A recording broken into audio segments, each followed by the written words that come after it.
Hey there, Hellhounds. It's Hades. Give me just a moment because I am going live and I want to make sure that the live stream is broadcasting to all the places that it needs to be. We are multicasting on Instagram, Facebook, and YouTube. So wherever you are watching this, I just wanted to make sure that it's all working. And it looks like it is. So let's see. Um, I think we need to hit go live here.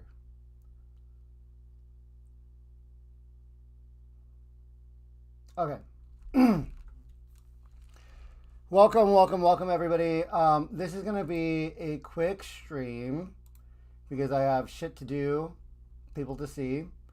And I wanted to briefly discuss what I'm going to be doing in the next half hour and why I'm choosing to do it.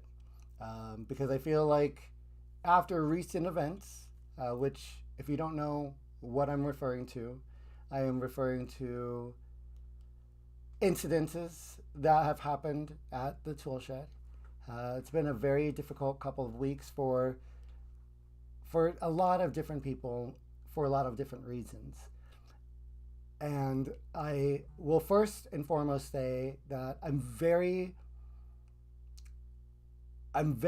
happy that my experience um, was able to be shared because a friend, Honey Davenport, shared theirs and created this platform for dialogue to exist, in which I felt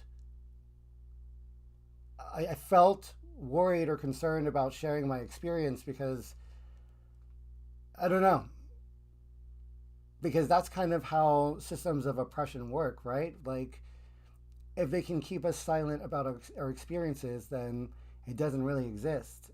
And before I get into what I'm doing this evening, I want to remind people that are watching that the actions that we as a community are requesting um, are not of members of the community.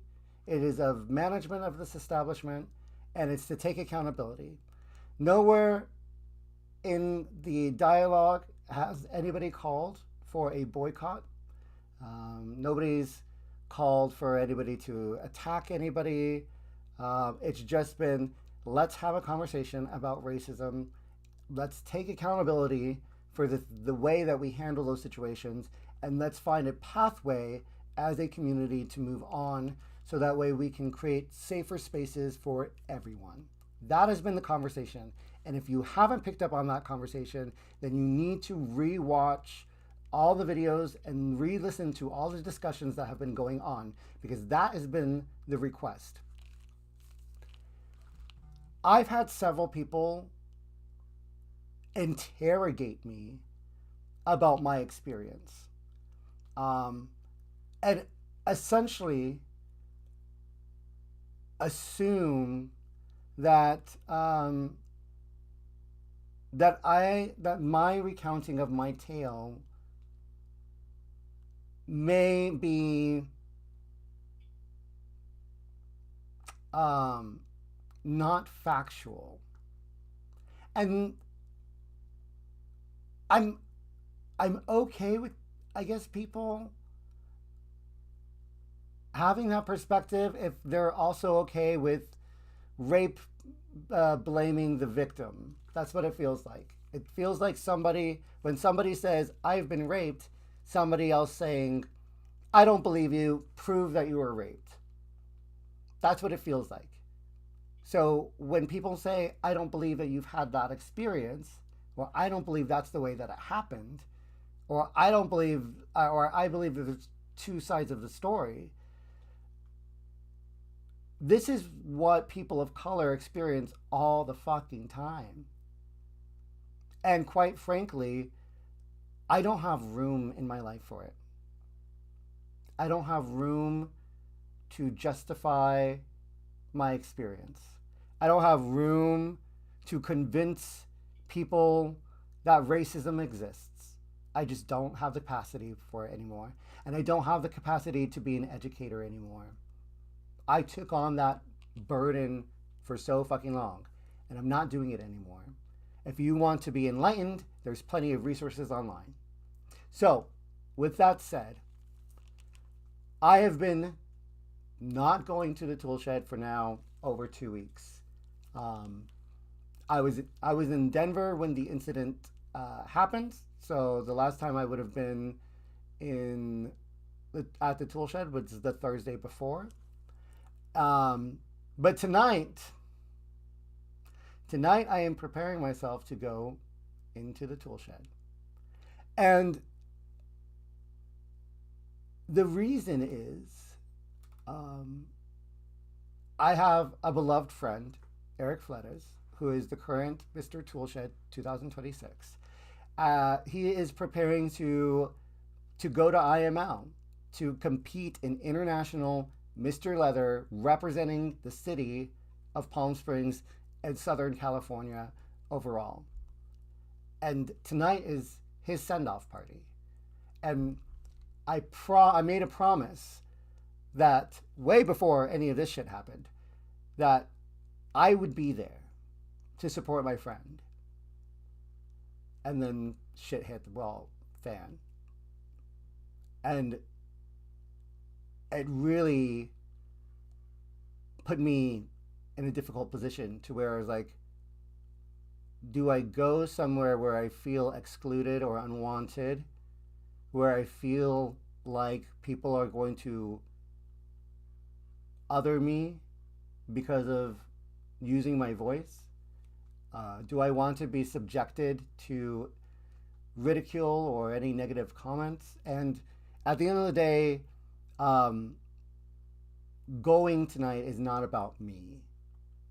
It's about showing up for a friend and fulfilling a promise that I gave, and also supporting somebody who has not had the support of our community in ways that I've seen other people supported. And to me, that's a big disservice to our community, because everybody in our community deserves to be celebrated, especially people who are doing amazing work. If you don't know Eric, he's a mental health professional, doing amazing work, and is such a caring, wonderful person. And he's kind of gotten the short end of the stick in this. And I've heard people say, like, it's unfortunate that he represents this establishment, and I understand the sentiments, but what I don't understand is the mistreatment I feel.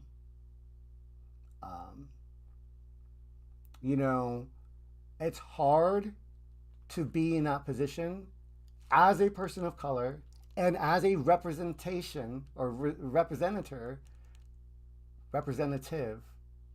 of this establishment. I'm sure it's got to be extremely challenging to navigate. But nonetheless, I believe in Eric and I want to see him succeed. And so I am mentally preparing myself to go to this fucking bar. And so if I felt like I needed to preface this arrival with this video, because I'm sure it's a small town, people are going to talk. And they're like, oh, I saw Hades. I saw Hades at the bar. He was talking so much. You know what I mean? That's literally what I'm expecting. And I don't care.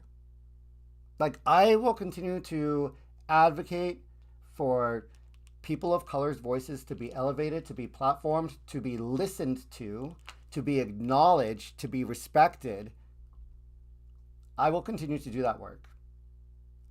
But for now, I'm going to take 3 shooters, I'm going to drink some water, and I'm going to go brace myself for this shit.